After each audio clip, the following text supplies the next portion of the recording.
Okay. And I noticed you've been joining some speech contests, Toastmasters, right? You're active. When did you venture into that also, and how was that journey, considering you've been getting a lot of success there? And what tips would you maybe share for people out there who want to improve in terms of speech delivery, speech making? Well, I'm sure that at the same time, you also have a lot to share to our audience, especially with the way that you carry yourself and the confidence that you have, Mike. So, but talking about it from a personal perspective, I joined Toastmasters also the same year that I came back. So that was 2020. Oh, this is Toastmasters here in Cebu. Yes. Okay. And honestly speaking, again, I keep on saying the word honestly speaking, but back then in Japan, there was an invitation for me to join the Japanese Toastmasters. The Japanese Toastmasters was a mix between Japanese and English. But during that time, since I was so busy with my work, I felt like I couldn't be able to set time for Toastmasters back then. So that's why I didn't decide to join into it when I was there. But when I came back here, I decided to give it a shot because I could see how Toastmasters was able to change some of my friends and some of my cousins as well. You mean change in terms of confidence, their speaking ability, esteem, self-esteem? And that was something very inspiring for me because at the end of the day, I want to continuously learn and I want to find ways to become a better person. And that was the main reason that I had when I joined Toastmasters. But when I was there, I realized that it was more than just the learning. It was more about the community. When I came back here, aside from you, Mike, I only had limited friends because a lot of my friends who were in Manila and of course in Cebu have their own families already, So having had a chance to be able to connect with a community, to build new friendships, to build new relationships, that was I believe the opportunity in Toastmasters, being in Toastmasters made me have all these relationships and friendships. And, so primarily you wanted to level up in terms of skill, in terms of your abilities, basically you wanted to enhance your skills and be better as a person. And at the end of the day, more than just that, I was able to make a lot of great friendships with a lot of good people. The nice thing about Toastmasters is that it's one of the clubs it's one of the few clubs that I've noticed promotes and encourages people to help one another from a very impartial standpoint, in the sense that you just help out a person for the sake of helping them out, which is why one of the things that we do in Toastmasters, you give a speech. After you give a speech, you have a friend that evaluates you and tells you, look, you had a good job. You did good here, you did good here, you did good here. So critical feedback. Maybe you'd like to improve on this aspect as well. And, at the end of the day, you're not blaming the person for what he did wrong. You're just giving him tips on how he can even be better and encouraging him to do another speech in the future. So that kind of positive vibe, that kind of positive community, I believe, is something which I think you were asking for now. Like you were saying, what advice can we give to the audience on how they improve themselves? Be in that community, whether that is Toastmasters, whether that's a group of friends that really encourages you to go out of your shell and be yourself when you're with, anything to improve oneself and level up. Yeah. In terms of improving ourselves, leveling up, I think that, of course, speaking is always one aspect to improve on. I think it's very critical to enhance one's speaking skills because it's your only way to fully articulate Yes. what you stand for, who you are, to Yes. connect. So I think that's something that's taken for granted in a Right. way. And I think, Mike, I think it would be also good for our audience to kind of like hear what you have to say, because I know you to be a very deep person, a philosophical person, and sometimes I read your, articles in Sunstar. Is that right? Or Yeah, there was a time, Yeah. but now I've been quite busy, so I haven't had the privilege to really make some articles. But that was a phase also during the pandemic struggles where I expressed myself, Yeah. but more on about humanity, Right. my deep thoughts on various aspects of the suffering that we Right. face, the Right. trials that we endure. Yes. Because everyone faces trials, Mhm. regardless of race, Yes. field, social status. We all Mhm. face something Yeah. in this world. I mean, I really admire what you do in terms of that, and it's really such a joy to read. And sometimes it becomes very hard to express ourselves when it comes to those things. But when, let's say, you talk from the perspective of writing and like actually speaking to somebody, it's a different ballgame, right? And so how do you try to relate that into a more like speaking kind of perspective? Well, it's a different journey, as you say. It's Yeah. true. With writing, I'm able to gather my thoughts Mhm. properly. With speaking, it's a different ball game, especially if it's spontaneous. Yeah. Because I try to enhance my impromptu Yes. speech. But sometimes I can be very rigid because I need things Yes. structured in my head. Yes, yes. But when you're in front of a crowd, Yeah. it can be quite hazy Yes. in a way na your thoughts are all over the place. Right. Plus, your nerves kick in sometimes when it's a big event. Right, right. So it can be quite scattered, Right. your thought process. Right, right. So yeah, slowly. Sometimes, before I used to prepare what I say, but then you have to look. at it. Yeah. Then I tried a more candid approach with bullet points. So slowly I'm enhancing that. I mean, like, you should not sell yourself short, Mike. Like, I mean, when we were back in grade school, I know who you were back in grade school, and just looking at you right now, the person that you are, the professional that you are, it's been quite a journey, and you are at, I believe, the pinnacle of all of it. So Oh, I wouldn't say pinnacle, but slowly, of course, we try, but it's still uncertain. There are still many areas we need to work on. But with the writing, yeah, that started during COVID, because that's when I sort of came out of my shell in a way, because I Yes. saw so much chaos, so much suffering. So it was actually a leap also to actually express personal thoughts. So it was also out of my comfort zone. Right. And I didn't know how people would perceive it, but somehow it turned out well. But I haven't been posting much about thoughts lately. It just comes out every once in a while, usually at night, sometimes when you can't sleep Yeah. early.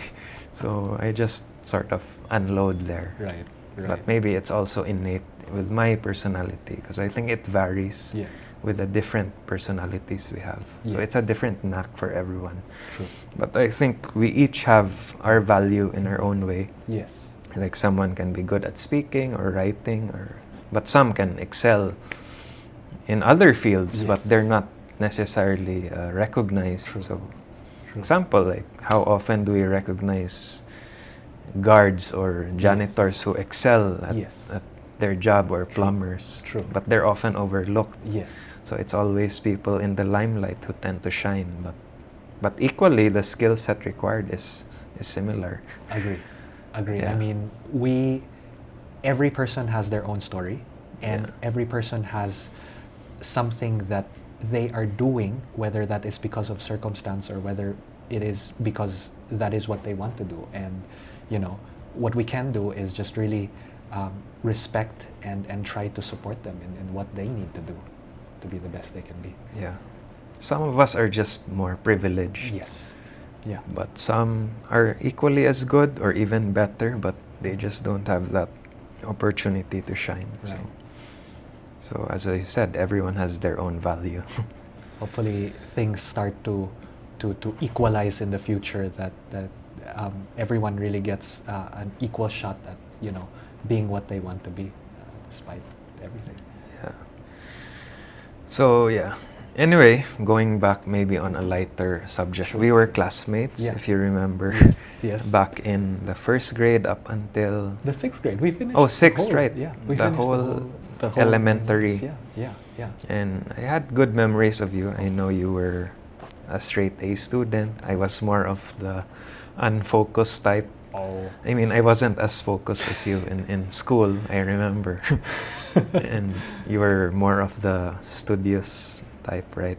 I mean, Because I know you excelled. Even back then, you excelled in the speeches when we had presentations oh. in class. So, Well, to be fair, I mean, the only reason why I excelled in speech contests, or why I did well in studying, is because I had a support system, you know, my family, my parents, some coaches, to really like propel me to a higher level. But, you know, at the end of the day, like, I don't know what I was doing back then as well.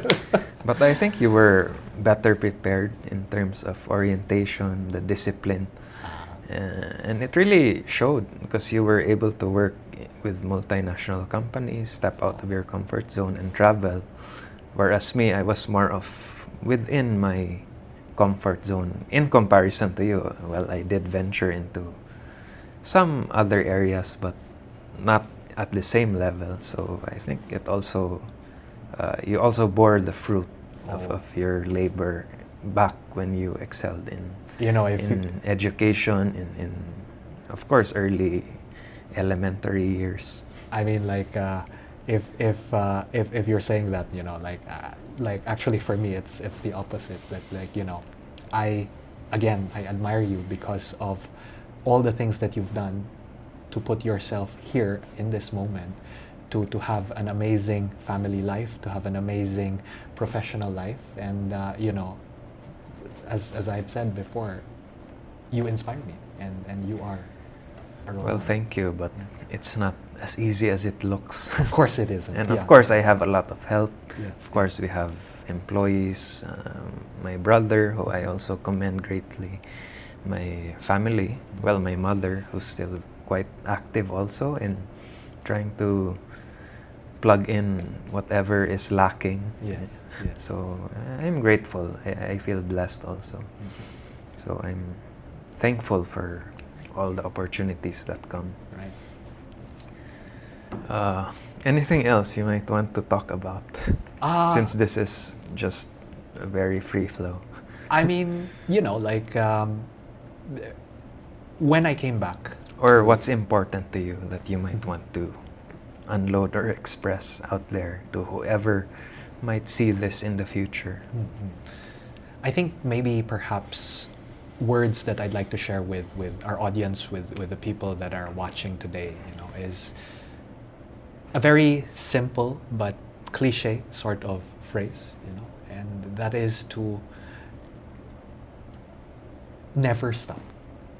Never stop in the sense of dreaming, working, and finding your passion. There is a lot of hesitancy that I've noticed with a lot of people, in the sense that they don't want to do, or they don't want to venture out, they don't want to try to find a job elsewhere because it is out of their safety net. They don't want to explore a hobby or do something that they'd like to do because it is out of their budget. They don't like to try to do something because they think that there are limitations that are blocking them from doing what they want to do.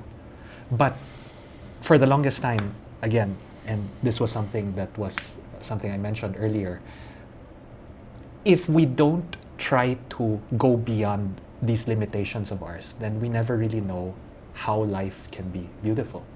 And so if I never chose to delve into photography, I would never have been able to experience the joy of going to see a sunset and taking a good shot of the sunset and sharing that with the people around me.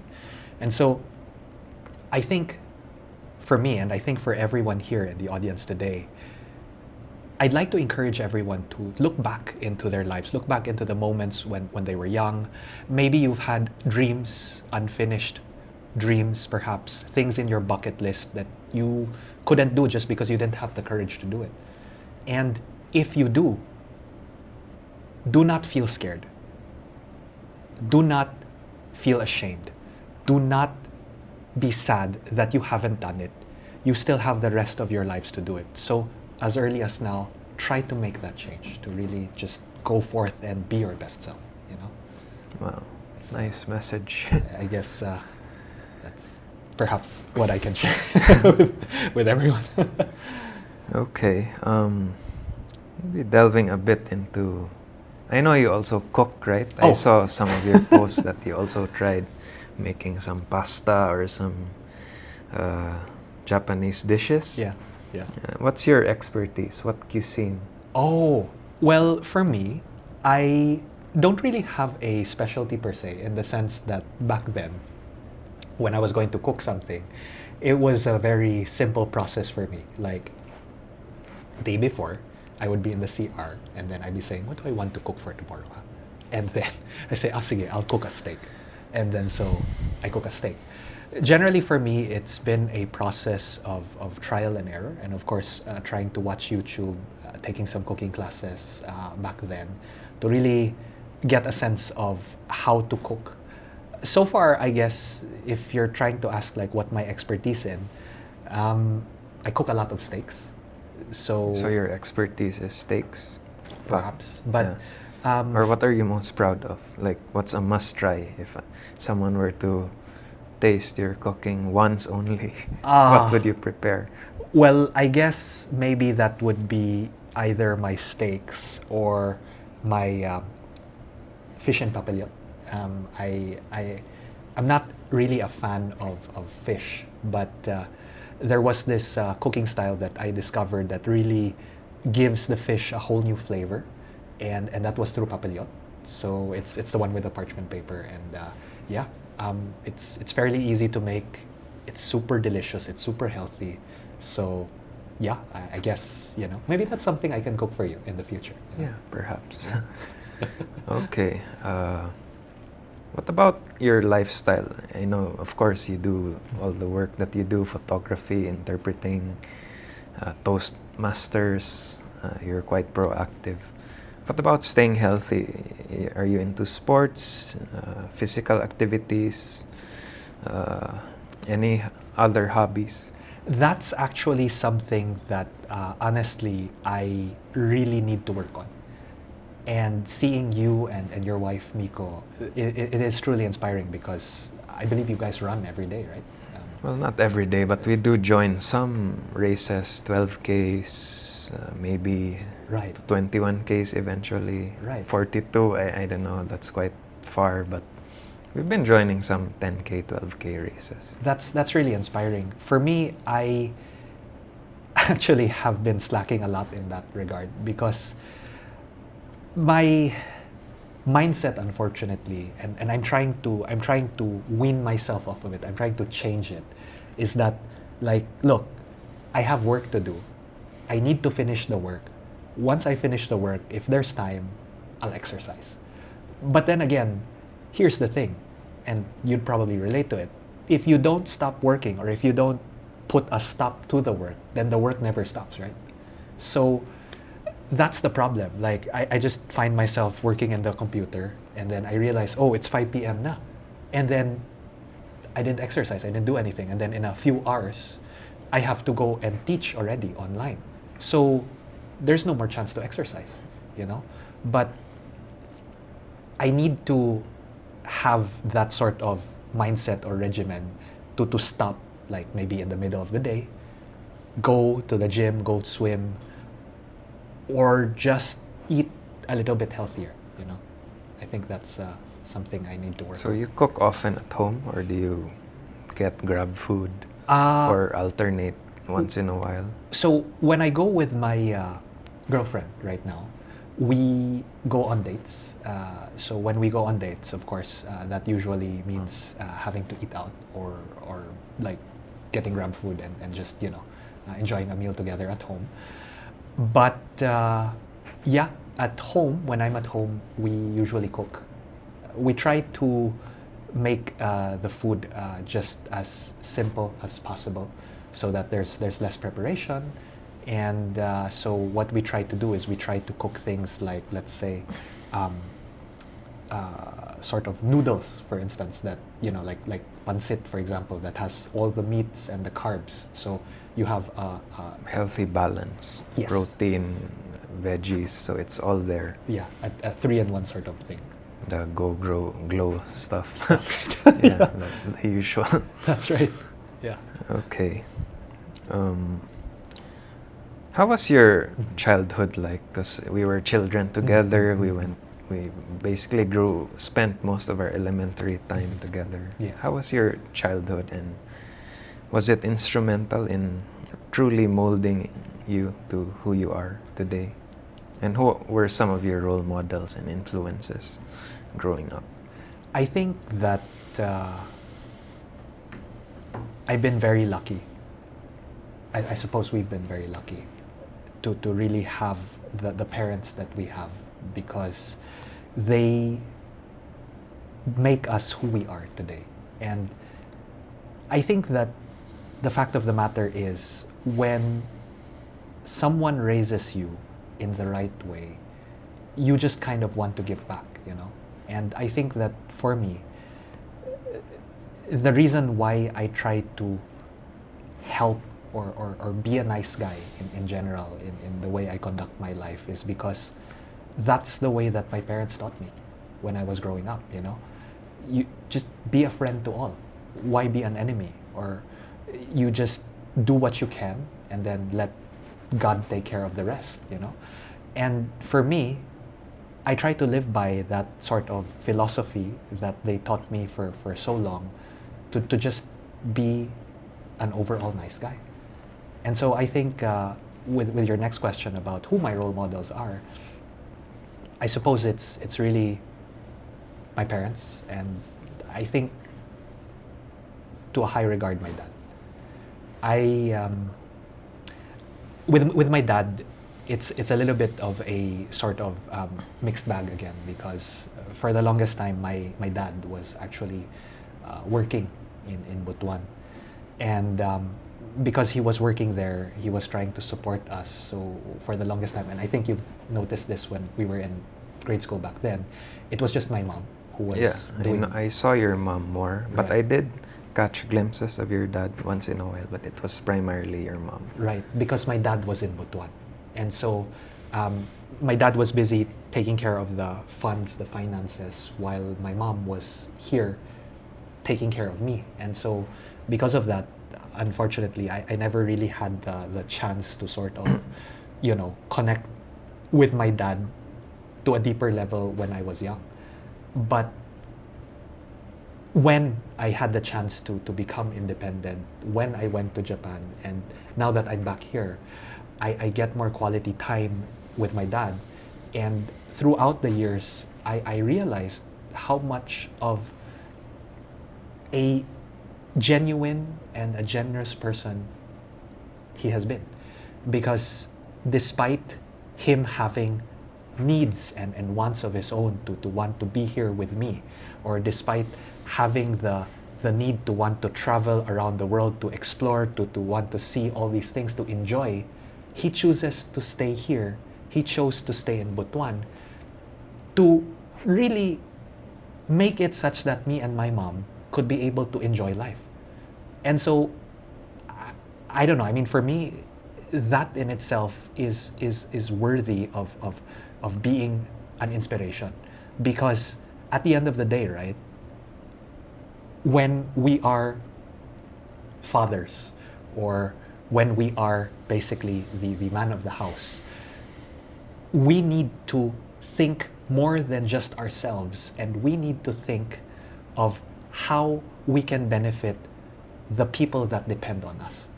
And so we put our needs aside for the sake of the greater good. And you know, that is really something that, you know, is the reason why my dad is my role model. Okay.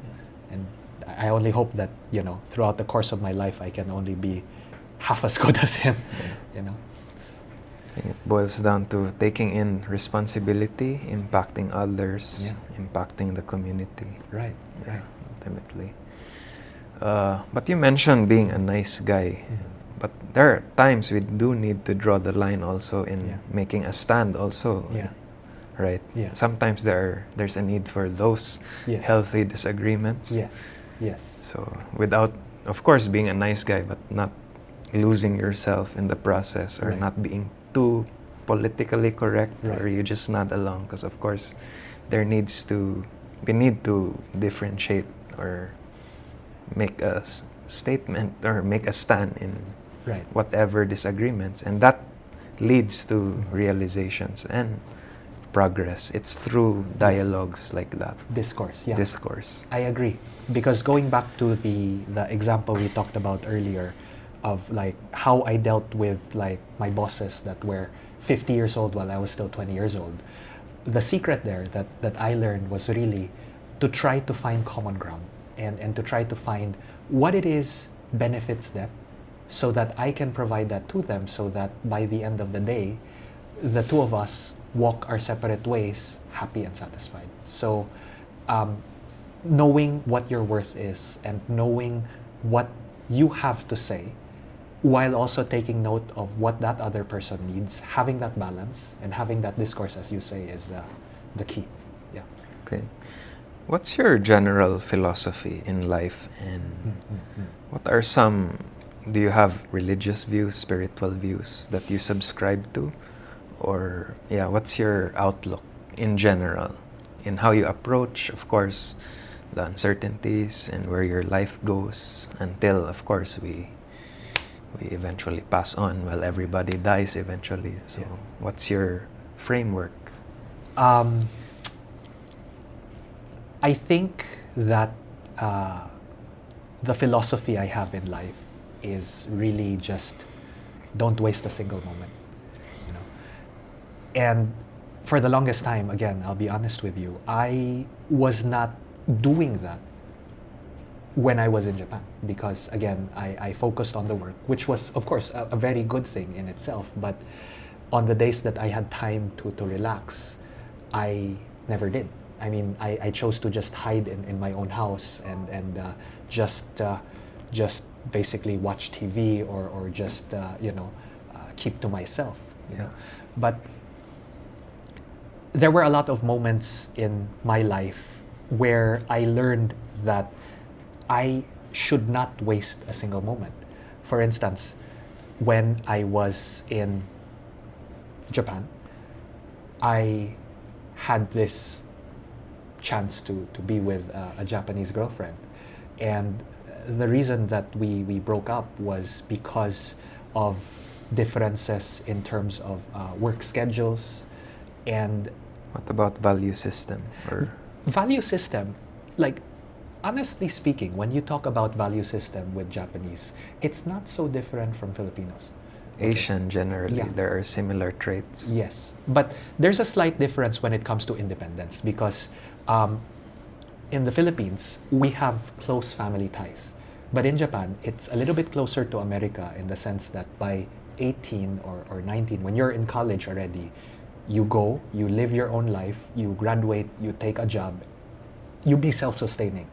And that's why even when you're in high school, they actually have, I wouldn't say OJTs, but like a lot of the kids work part-time in convenience stores there in Japan. And so what happened for me, going back to my girlfriend, was that because of work schedules, I chose to, it was a mutual decision, but I believe that if I only pushed stronger, then things might have been different. Things could have been different, you know? But I didn't. And that was one thing that weighed on me. For instance, going to another aspect, you know, talking about the, and this is a little bit personal. This is with my my aunt. My aunt or my ai, she was someone who I looked to as a second mother, And for Ai, she was really the one who took care of me when my parents were busy from time to time. She was basically the person that would also take care of my mom when they were growing up back then, because there were a lot of sisters and brothers, and my grandparents couldn't really be there for all of them. And I was so confident to think that I would still have all the time in the world with her, because she wasn't old. I mean, I think she was just close to 70 years old, so relatively young. But she passed away because of some complications with the body. This was abrupt. Did you see it coming? No, it was very abrupt. And again, this factors into my regret, because there was one time again, I was so focused with my work that my mom kept on calling. And then I was literally in the middle of a business meeting. Yeah, and so it you kept on couldn't calling. pick up, of course. I couldn't pick up. And then my mom kept on calling, my mom kept on texting. And that was like literally from Philippines to Japan. So you can guess how expensive that must have cost. And I didn't answer. And so after the work finished, like around 7 p.m., I called my mom. And then my ai passed away already. There were some complications, I think, with the stomach. You were close to I was her, close. I very was close. to her. Yeah. But I didn't, in that moment, I didn't think that it was as important. Well, I didn't know what it was, right? And I was focused at the task at hand. Yeah, But it's hard to really balance, as we talked about. right. Of course, family, work. Yeah, it can be quite overbearing at times. And so because we never really know what's going to happen, that's what factors into my philosophy, that we never waste a single moment. And if we have a chance to just be there with the people we care about, if we have the chance to do something we want to do, we just do it. Because maybe we can just, lie on the ground tomorrow. We never know, right? So Yeah, I think we need to value the relationships we have, Yes. the close ones, of course, equally, yeah. because of how uncertain our lives can be. Yes. Accidents can happen. Yes. Someone can develop a sickness. Yes. Cancers have become more prevalent. True. It's just very uncertain. Right. Like, this journey we're in, how long it would take. Right. Yeah. I feel as though the more technologically advanced we get, It's very fast-paced now. right? And the problem here is that I feel that our quality of life is degrading. I mean, Yeah, that's the irony, because Yeah. we're advancing so much, but yes. in terms of the quality, Yeah. it's like there's less interaction, Yeah. where everything's just push of a button. Yes. Even groceries now, even Yeah. food, Yeah. even like calls. Like we can basically do Zoom calls Right. with family members, Yeah. or It's yeah. like, when I look back at our childhood, because we're both 1990s kids, right? Yeah, 90s kids. Right? And the thing about it is that even from, let's say, the programming on TV, or let's say the family values that we shared, I could still remember that as kids, like I would play with my cousins, tumbalata, or There's less of that now. It's like Yeah. mostly kids are on their iPads. Yeah. It's all digital Yeah. now. Yeah. There's been a shift. More everything, like pads. They're in that zone. Exactly. And because of that, people become less trusting to one another. People become more distant to one another. And I think that it makes the world less of a happy place to be in because of that, It's quite transactional how we Yeah. approach things. Right. Okay. What about, as I asked, religious views? What are your spiritual views? Well- or why are we here? What's the purpose of life? What's it all for? Well, I am a Catholic, yes. I, and this is again probably something that I also need to work on, perhaps is Spiritual life? my religion as well, in the sense that, like, I'm not as active, in the sense that I do not necessarily go to church every week. Like when I was in Japan, maybe once a month, or maybe like during Christmas or things like that on the big days. But what I try to do instead is just try to keep a more personal level of relationship with God.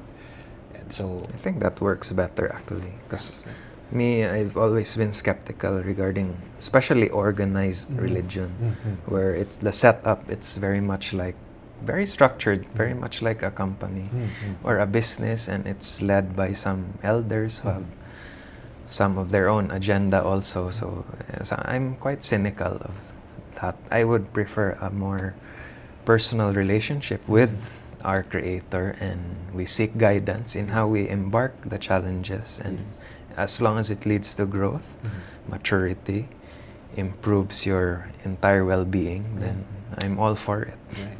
At the end of the day, I think regardless of the religion and regardless of what our principles and belief system is, whether that is Islam or whether that is Catholicism or Christianity, I think that the values of being a person for others tend to stand out, and as long as we do good with one another.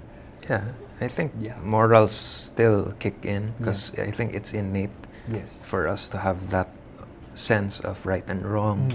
That objective morality is there. Yes. And I would say that's from our Creator. So I think God is the one who creates these morals, these rules that we find ourselves in. Our sense of going about our tasks and discerning right and wrong. Right. We just need to abide by that, I think, and I believe that makes our life all the more worth it. Yeah. Okay. I think boils down to finding that peace that you can't find, and that unconditional love, because I think God is love, and you find an unconditional love, which is the highest form of love. Once we come to terms with that, then I think that's the ultimate. True. With Christianity, honestly, I still wrestle, but I'm still somewhat open about it, because actually in terms of religion, that's always been of interest to me, but I know it's very complex as a subject. So I'm open-minded regarding it, but it's still something I navigate, because there's a subjective aspect to religion, your own experience, and there's dangers of dogma, which I'm worried about, but there might be some truth to it, because with Christianity, of course, it centers around Jesus Christ, but then he did impart substantive teachings with unconditional love. So but I struggle with connecting it to day-to-day struggles of life. So it's still an ongoing journey. Because I've never been a churchgoer. I've never been one of those religious types that have these supernatural experiences, otherworldly experiences. Right. So it's a journey still. It's ongoing. Definitely, and you should never discount the journey that you take, because for me personally, as you said, right, like religion, we never know, right? Like with the people who lead, there can be they can have different thoughts, they can have different beliefs, different ideologies, different dogmas, and that is dangerous if it replaces what's true, or if it's dogma can create certain avenues which people can get really wired in, and it can be mistaken, or it can be something else. Of course. So I think that it's if having a religion or having to file into that sort of compromises what you think is the right thing to do, then that in itself should be something that you need to think about, whether this is something that you would like to do moving forward. So really, as you said, the process of having it as a journey, I think, is something that we really need to take our time to really like process through everything, because nobody can say immediately that like, look, I go to church every week, so like I'm a holy man, like there's a lot of reflection that goes with it. There's a lot of There are a introspection. lot of ironies also that Yeah. go with that. Yeah. So it's very complicated for me. Mhm. Like we have commonalities Yeah. as human beings. We Yeah. can relate, which is why we can have dialogue. Yes, yes. But there are also areas which are very complex in a way. Yes. Like my experiences vary from yours. You Yes. had a different journey, Yes. but we're able to relate as human beings. Yeah. And in terms of how we process, how we grasp, Yes. how we our thought process, basically, how Yes. we process things, it's quite different. Plus you mix in ideology. You can have your belief system, I can Yes. have mine, and you can be wired into that, I can be wired into mine. So but it's hard to really correlate it. Yes. So I think that's what I wrestle with presently. Understandable. I mean, like, if you need a person to philosophize with, or if you need a person to just kind of bounce ideas back and forth, I'm always happy to Yeah, and thank you for board. that. Yeah. Okay, so I guess we did cover on a lot today, and perhaps a parting message to whoever's watching this, because I think the good thing about having these podcasts that I've been doing with various people, it's that it stands the test of time. So in a way that you can review this maybe years down the road. Yes. Yes. And it's good that we have this dialogue. So anything you might want to embark on, maybe relevant issues that people go through today, or a message to the world. Well, I think that most of the message that I suppose I'd like to share right now is similar to what I mentioned earlier, to just simply never stop. Never stop dreaming, never stop believing, never stop pursuing the things that you really want to do. Because again, at the end of the day, we never really know how much time we have left. For all we know, tomorrow we could be dust in the wind. For all we know, our lives can just end next week. And the fact of the matter is that if we still have things pending on our plate, we might be at that point where we no longer can be able to embark on the things that we want to do. And again, life will always be filled with hardships. Life will be filled with ups and downs, and life will always be filled with limitations. If we continuously let limitations take control of our lives, then we cannot live lives the way that we want to live it. So even though it's hard, take a step and try to go beyond your limitations, even if it's just a little step forward. And then maybe try another step forward and another step forward until you realize that after a couple of months or after a couple of days or weeks, you could be so far from the limitations already that you are now in a completely different world altogether. And so really, with that kind of mindset, I encourage everyone to have that in their lives, and to just remember that at the end of the day, you are enough. And you can be more than you can be if you believe in yourself and just take that step forward. Wow, thank you. Beautiful message. And I value the time we spent today. I value the conversation we had, and I look forward to seeing you more in the future, hopefully. For sure. I mean, like, likewise for me, I'm so honored that you would take time out of your busy schedule to just, come and have a chat with me. I appreciated our talk. This was a long overdue talk. I mean, like, Yes. we've had literally... We haven't spoken this way ever. Right? Yeah. Because we always get caught up. Yes. Even if we meet, even if we did had that meeting a year ago or so, it wasn't this long, or it wasn't this deep. Yeah, I mean, I really enjoy spending time to chat with you on these things, and just spending time to hang out with you, because Mike, you are really, again, an amazing person. I keep on using the term, but I know you as a good friend, and I'm sure that the people around you will also agree with me when I say that you are truly person for others. And Well, I wasn't that nice to you back in grade school. No, I know no, there don't were say- some moments I didn't treat you too well. I mean, I think that was, I think But that was part of, I guess, growing up, Like, childhood. We go through that. I was also a crazy child back then, but we let that, leave us. Set it and, aside, Yeah, yeah. we just move forward. Okay, so thank you. Thank you. Thank you for today. Thank you. Looking forward to more hangouts and catch-ups. Yes, thank you. Thank you.